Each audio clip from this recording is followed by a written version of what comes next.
Hey everyone, welcome to the Horror Show. I'm Cecil, Laird. Dirk Harron. Fuego here. Here to do a special review for you guys. We got to see Puppet Master, The Littlest Reich. And we were super excited to watch it, although hesitant based on a lot of the recent Puppet Master entries. But this is the reboot of sorts. And not done by Full Moon. Not done by Full Moon, which is plain to see because it was actually a good movie, surprisingly enough. So, guys, we're going to do this like we normally do all reviews. We're going to talk about the overall thoughts, the story, the acting, the effects, all that good stuff in turn. So, overall, I really enjoyed this. This is my favorite Puppet Master since the early ones. I really had a good time. I liked the kills. I liked the story. I liked Thomas Lennon. I just had a good time with this film. Dirk? Yeah, I love this movie. There was so many great kills in it. Like a lot of good actors too, and it was just super funny. Like I love the, like once again, like I think you guys have mentioned about the writer of Bone Tomahawk. Yeah, S. Craig Zahler. Yeah, he wrote this, and I really love Bone Tomahawk. I love the dialogue in it, and I think Brawl and Soulwalk 99 is awesome too. In my opinion. I need to see everything that except too. the last shot. Yeah. But yeah, I loved the jokes in it, loved the kills, and just so many puppets in this one, and like really cool designs too. And there was a big creature at the end, which was awesome as well. So I was just happy with it overall. Fuego? Yeah, it was fun. I'd say this is easily the best since the first three.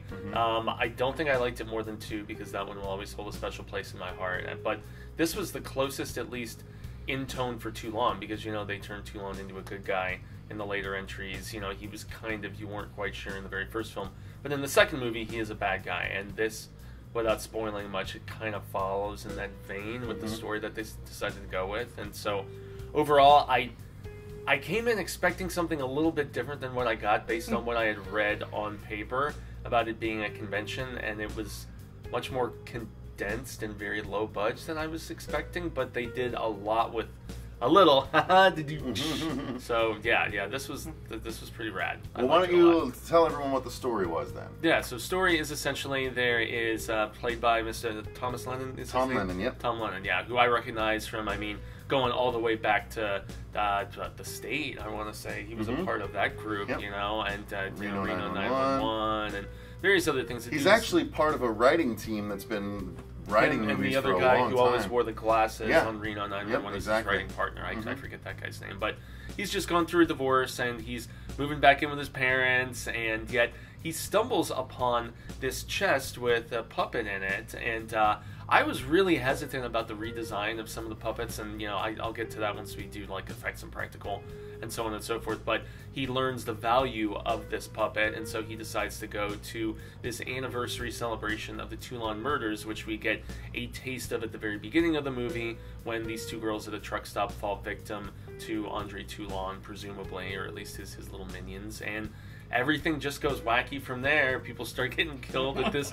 It's funny how they did end up taking it back to a hotel, which in the first two films where the paranormal investigators are going in and stuff like that. So there was a lot of nods in the story to the original, and just the fact that you're trapped in this hotel and there's little things trying to kill you that you're unaware of, and not really much else beyond that. There's the burgeoning relationship with him and this younger sister of a friend of his from childhood, but that's really about it. His sidekick homie from the comic store is that, and there was lots of cool nods to nerd culture, I think, in this, which was one thing that it was a nice departure for this series. And yeah, lots of mayhem. Not much else really that we can mention without spoiling. So. Right, exactly. Yeah. And as far as the story goes, I actually really enjoyed it. I thought, while being simple, it made sense, and while it wasn't quite the convention that we thought it was going to be, it was, just a gathering of puppet collectors, you know what I mean, I guess? Or eccentric diehard fans of, like, not just the puppets, but, the lore of the toy, or of the puppet maker himself, and, what he was infamous for, so... Yeah, exactly. So I think the story was pretty enjoyable. Dirk, your thoughts on the story? Yeah, I think especially when they go on that they go into the Toulon tour. Yeah, the Toulon tour. That was really cool. Andre Toulon. Toulon. and then they tell you his history and everything of him fleeing to the Germans and entertaining them with his puppets, and then which was all directly from the original movies, so they were faithful in a lot of story beats to this, at least from the original films. Yeah, so I don't know. I haven't seen the original 3 in a long time. Those are the good ones. But yeah, I kind of want to just go back and watch them just because this one got me so interested in Puppet Master again. Yeah, 1 is good, but 2 was where they took the Aliens and Terminator 2 approach to it, added more puppets, kills were crazier, hotter chicks and stuff. A little bit more money to play with after it was, because the first one was originally going to be theatrical, and then they're like, you know what, let's just throw it on home video, we think it'll be more successful that way, and it was. It spawned the franchise because of it. So, story-wise, the only thing that I can say, when it started getting formulaic with just kill after kill after kill, that was really one of the only spots where I started just rolling my eyes, and I'm just like, oh, and we're on to the next kill. And then we're on to the next kill. And then we're on to the next kill. The story development kind of halted from that point. Yeah. But the kills were really good in this, and I'm jonesing to talk about the effects and the approach that they took with this, because it was really good. Well, then we'll speed through the acting real quick. I mean, again, I really liked Thomas Lennon. I thought his girlfriend was pretty good too. She was and good, I really liked actually. Toulon. And they had chemistry. Yeah, and I thought Toulon was great. So those 3 stood out for me. But what about you guys? Who did you like? I think the sidekick too. Yeah, I think he was funny actually. He was pretty hilarious. He's from Scott Pilgrim, and I don't know, like it was great that they had like comedic actors in this movie. Because contrast, they really right? were able to to deliver with the comedic dialogue, and I like the bartender too. I thought he was pretty funny. He was funny, yeah. I did kind of feel like Barbara Crampton was just kind of going through the motions a little bit in this. Right. She was okay, but aside from that, but obviously Tom Lennon really did stand out as a leading man. I thought he was funny. He had some edge to him. And he was not what I'd never seen him portray a character like this before. Oh, okay. It was a fresh change of pace for me.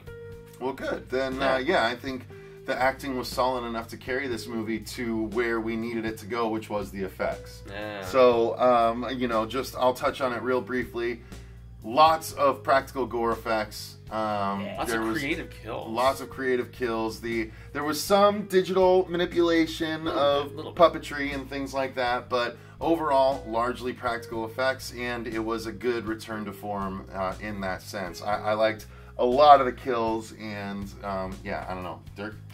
Yeah, the only thing that I was kind of bummed about was that I remember from the original ones, like that they had like stop motion and stuff like that. They did use some of that. And I kind of like that look.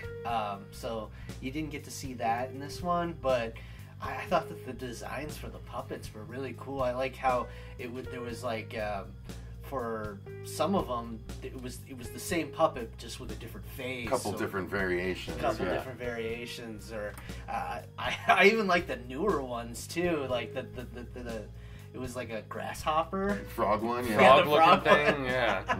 Oh, that looked pretty and cool. Also the weird flying little gyrocopter killer guy, transformer almost. Hey, there was some really good kills from him. Yeah, there were. Actually. There was some crazy scenes. I mean, the pregnant lady that attack. was the one that I could not get past. That was the most effed up one in this entire thing. That was awesome though, but that was like raising the stakes. I've never seen anything like that in a horror movie before. Yeah, I was like, ooh. I've watched a lot of Trauma, so they do stuff like that. Yeah, so and if you like Trauma, I would definitely check this movie out. Yeah, so I mean, Fuego, your thoughts on it? Yeah, back to the design of the puppets and how. Like, I was like, oh, they're redoing Blade and they're redoing Tunneler and they're redoing, I guess, as a whole, I guess I was pretty happy with all of them. Even the weird little hand variations they did for Blade. Pinhead was probably the most faithful to the original look, I think, and he was good. So, new puppets as well. Like, it's funny how many puppets we actually had in this. That's something that a couple of reviewers that saw this at the Overlook were like, there's so many variations and there's so many. There's not just one of each, And with the high body count that we had in this, that was kind of necessary. Right. So it worked very well. And there's There's Achilles tendon slashes. There's human puppetry. There's all kinds of craziness. So good, all kinds of craziness in this movie, man. It was probably the bloodiest of any Puppet Master movie I've seen before. Mm-hmm. You know, I mean, there's a couple really bloody kills in each of the movies, especially the early ones, like Tunneler going through stomachs and stuff like that. But as far as the amount of carnage, for like minute by minute, this easily takes the cake. Oh yeah. So. That's why I like it. I don't know. It might be my favorite one, and I was even like kind of half in and out because we're doing this really late after a long day of recording, and I was missing one kill or two kills here and there. But I'm excited to go back and rewatch because I was really having fun with what I got to see, which was probably about 90% of the movie. But I mean the kills were so much fun. So I don't know. I'm into it. Yeah, and also the ending was. Kind of crazy with the huge humans. Well, I don't want to say what it was, but it was pretty dope. I have to admit, it was interesting. And hopefully, we do get a sequel from this. Hopefully so. I mean, once it gets released wide, I think it'll do a lot lot Shoot, I'm gonna go buy it. So. Yeah, I mean, this is one to support. Yeah, so. it has to be added to my collection. I have all the other movies, so well, even those axis of garbage. Oh, God. All three of them. Jesus. Well, this was definitely a step up. Again, it's the best since the first three. Mm-hmm. I think it might be in the running for one of the best. So I don't know. It's right there with 2 for me. I really enjoyed this one. So yeah, guys, let us know in the comments down below. Are you actually excited about this one? Have you seen this one? Yeah. And if not, will you be watching it when it becomes available on August 17th? It's going to be limited theaters. And I do have to mention before we go, though, I liked kind of the revision on the original score.